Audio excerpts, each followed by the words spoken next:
The Atlanta Braves have lost consecutive series, but tonight's a chance to get back to their winning ways with the series opener against the San Francisco Giants. Here's your 15-minute scouting report for today's game.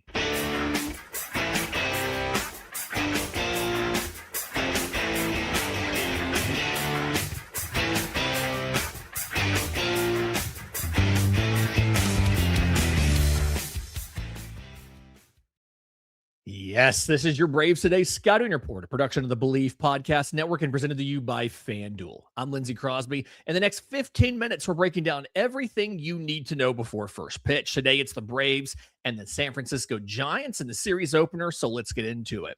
Game time is 7:15 tonight in Truist Park, and the first question is, will we actually play a game today? There are storms in the area.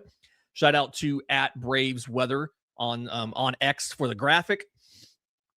It is probably 60 to 70% chance of playing the game today. It's supposed to be 70 degrees. Scattered showers, it'll be kind of hit or miss. Something to watch, though. There is a developing weather system in the Gulf that is projected, if some of the current tracks end up being correct, to hit Atlanta on Thursday. And if it does hit Atlanta, it would just about absolutely rain out the game. So the Braves' options here, MLB's options here, right, would be a doubleheader on Wednesday, or wait until Atlanta's in San Francisco next weekend and play a doubleheader on that Saturday. Let's kind of watch to see what Major League Baseball does. Again, you should be able to get today's game in. There is some rain heading to the area, but it's going to be kind of hit or miss whether or not it gets to the ballpark. The real question here is going to be for Thursday. Atlanta's put out their lineup, and Drake Baldwin is back. He's behind the plate leading off, followed by center fielder Michael Harris II, first baseman Matt Olson, second baseman Ozzie Albies, designated hitter Dominic Smith, left fielder Mauricio Dubon, third baseman Austin Riley, right fielder Mike Yastrzemski, and shortstop Ha-Sung Kim. You are not seeing things weird. That is 3 consecutive lefties at the top of the lineup. Baldwin, Harris, Olson have all done a pretty decent job against left-handed hitters this year. Plus, it's a situation where Adrian Hauser, that's a good setup to take advantage of Adrian Hauser, the starter for the Giants. We'll get to him in just a minute. But I do believe that's the first time this year the Braves have had 3 consecutive left-handed pitchers in the lineup, or left-handed hitters in the lineup at the exact same time. On the mound for the Braves, Grant Holmes, 4-2, 4.05 ERA. And that's a little bit of an overperformance, right? 4.62 expected ERA, 5.26 field and independent pitching. 20% strikeout rate, not that great. 10.1% walk rate, that has improved. But 20.6% strikeout rate, when you get to around 20%, it's a warning sign that things aren't going as great as you would love them to go. Only 4 Giants have ever seen Holmes in a game. Luis Ariz, Matt Chapman, they're both 0 for 4. Willy Adames is 1 for 2, and Rafi Devers is 2 for 5. On the other side, we have a lineup here for the San Francisco Giants. A lot of this is kind of expected. Second baseman Luis Ariz, he's actually been good defensively at second base. Shout out to Ron Washington. He's been working with the Giants. DH Bryce Eldridge is the number 2 hitter, followed by third baseman Matt Chapman. First baseman Rafi Devers is batting cleanup. Then you've got right fielder Young-Hoo Lee. He really struggled over in center field last year before he got hurt, but moving him to right has been a big thing there. Shortstop Willy Adames hitting 6th. Casey Schmidt, their utility man, is in left field, where he's played pretty consistently the last couple weeks, similar to how Dubon has played in the outfield ever since Ronald Acuna Jr. went down. Casey Schmidt batting 7th. Drew Gilbert is in center field batting 8th. And Daniel Susac is behind the plate batting 9th. The starter, as I mentioned, Adrian Hauser. 2-6, 5.54 ERA. And it's kind of deserved, right? The expected ERA, 5.44. Field and independent pitching, 5.18. But for the most part, this has been a really bad year for Adrian Hauser. Strikeout rate is 15.5%. It's one of the worst marks in baseball. 7.4% is the difference here because he has an 8.1% walk rate, which is good. But like literally, the only things on the StatCast card that even look remotely not terrible, his fastball velo, he's averaging 94.9 on the sinker and four seam together. His walk rate at 8.1% is better than average. His ground ball rate of 43.2% for all of baseball is exactly average in 50th percentile. For starters, it's a little bit below average for starters, but overall, it is right there average. Everything else has been terrible. Average exit velo. He's not getting chase.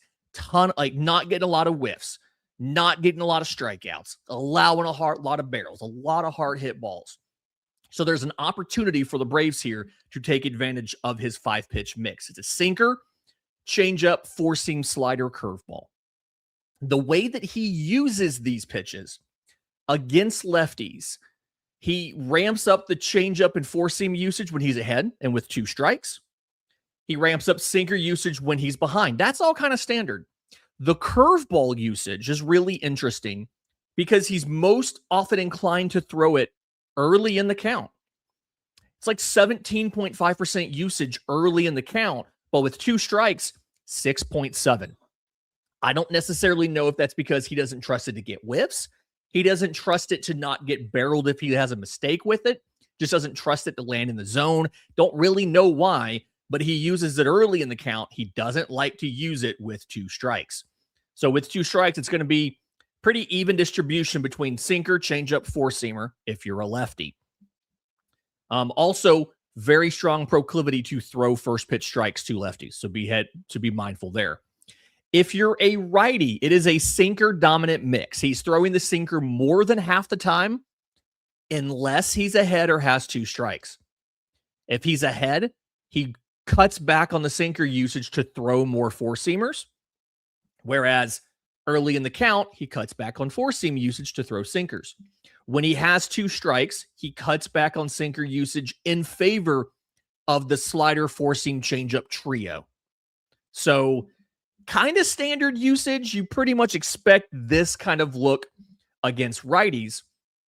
And what's really interesting is I wonder if this is leading to some of his struggles. There's a ton of experience against Hauser on Atlanta's roster, right? Ozzie Albies hitting 375 across 16 at-bats. Austin Riley hitting 471 with a homer across 17 at-bats. But what's really interesting is Adrian Hauser has some terrible reverse splits. Against right-handed hitters, Adrian Hauser's allowing a 3.86 ERA with a slash line of 212, 238, 343. You feel good about what he can do against righties. Against lefties, Adrian Hauser has a 6.81 ERA and a slash line allowed of 335, 418, 604. So absolutely struggles against lefties. That's why Atlanta loaded up. He's guaranteed to see 3 lefties in the first inning. And it's almost going to be disappointing if you don't get a run in from one of those guys in the first inning. When you look at the bullpen status for both teams, there is not actually a ton of surprise here when it comes to when it comes to the bullpen status for the Braves. Everybody is available. Anthony Molina threw 29 pitches on Sunday, so maybe he's a question. But for the most part, everybody else is available. You don't see any situation where they should have to stay away from any of these guys. San Francisco, very similar situation for them. They had River Martin throw 30 pitches on Saturday. He got Sunday off. Only one reliever threw for them on Sunday, and that was Caleb Killian. He threw 15 pitches. Everybody should be available. There should be very little, very little guys being down. based solely off of pitch counts and usage, right? There could be things we don't know about, but from the pitch counts and the usage, there shouldn't be anybody who's unavailable for either the Giants or the Braves today. Kind of final thoughts on this one. Braves Today sponsor FanDuel has Atlanta favored in this game. They have the over-under of 8 runs, and you can see how the game could unfold if everything goes according to the numbers, right? Some lefties in the first inning get Atlanta a lead, and then the question becomes, can Grant Holmes hold the lead when it turns over to the second time through the lineup?